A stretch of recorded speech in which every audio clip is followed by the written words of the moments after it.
This afternoon, I'm going to be talking about healing from trauma.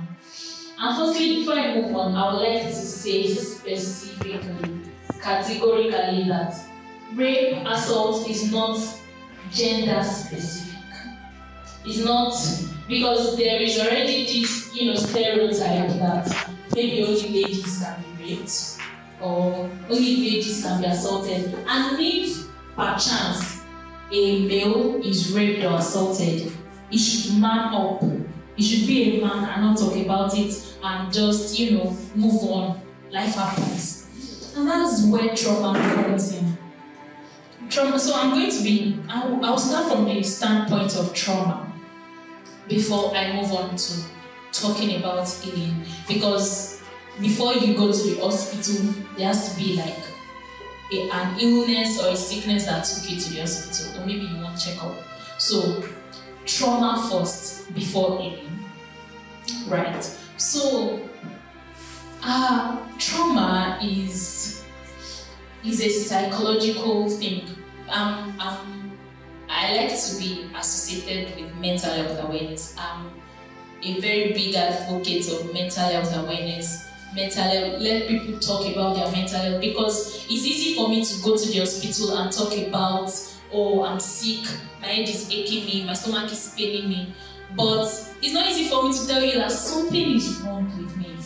People don't understand it.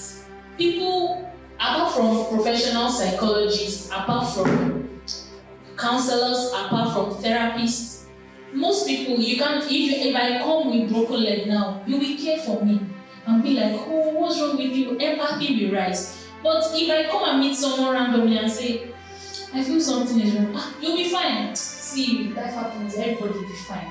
People just wash away mental health, and that's where trauma comes in.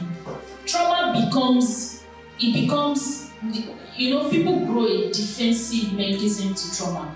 And that's what happens to them when, for a long while, they can't express themselves, or maybe nobody's giving them listening ears. So, healing from trauma, I'm going to say the first thing is for you to acknowledge that something is wrong somewhere. Trauma is not a bad thing, because people shy away from, oh, I'm not sick, nothing is wrong with me.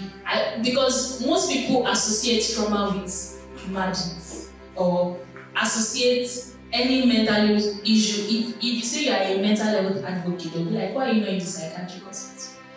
It's mad people that need your help. And that's not true. Anybody can randomly, you can be overwhelmed by academic activities. Let's even leave assault for now. Academic activities can overwhelm you to the point that you want to go to over them and say, okay, thank you for having me. I have to go. Academics can overwhelm you. Talk more of a situation like trauma, a situation like assault. And especially today, apologies to the ladies, maybe because we're in international men's month, I'm going to be talking more about men, because it's very hard in this society for men to actually come out and say something is wrong somewhere. I heard a story of a boy who, when he was 7, he was assaulted by his uncle. He lost his mom and his dad when he was around 5. And relatives, his uncle took him in, and at night his uncle is going to enter his room and then do unspeakable things to him. Right? So he grew up with that when he was 7. By the time he got to secondary school, he felt it was normal for boys to do that kind of thing. So unfortunately, he went to a boarding house. So he went to a boys only boarding house. So when he got to school, he felt what his uncle was doing to him was normal. So he lured his junior ones. He will buy sweets, he will buy biscuit and tell them to come to the dormitory to meet him. And then those things that his uncle already did to him, he replicated it to those boys. and he replicated them rather to those boys. And you know what is happening? He's already building a cycle of sexual assault. And I don't think people even talk about these things, right? So it took him series of healing for him to come out of that box. And that's why I'm going to be addressing healing now. So I don't want our gentlemen to feel like it's just ladies they rape, or it's not just ladies now. Okay, so what is healing? Healing is there are so many dimensions to it. Healing can be physical, it can be emotional, it can be mental, and it can be spiritual. I'm a Christian, so I'm a big advocate of spiritual healing. But let me move from the physical standpoint. Healing is physical in the sense that you acknowledge that something is wrong with you. There can be no healing where there is no acknowledgement. If you feel like if that boy felt like that thing was still a normal thing to do, he's going to continue like that and will never come to a point where he realizes that he needs healing. So healing is first physical, first acknowledging that something is wrong somewhere. And it's physical in the sense that you move on to the emotional aspect. The emotional aspect is when there is distress happening. By the time you acknowledge that something is wrong, then there will be unrest naturally. If something is wrong with you, you will not be comfortable with yourself. So that's where distress comes in. That's where trauma comes in. So when healing is moving to that point, so it's okay for something to spoil. Like milk spoils before it becomes yogurt, right? So it's okay for you to get to a point whereby you are in trauma. But what's not okay is staying in that position, right? So healing moves to the emotional aspect. And now the boy is in distress, or the person who has been assaulted is in distress, and then the person needs to develop what I call emotional resilience.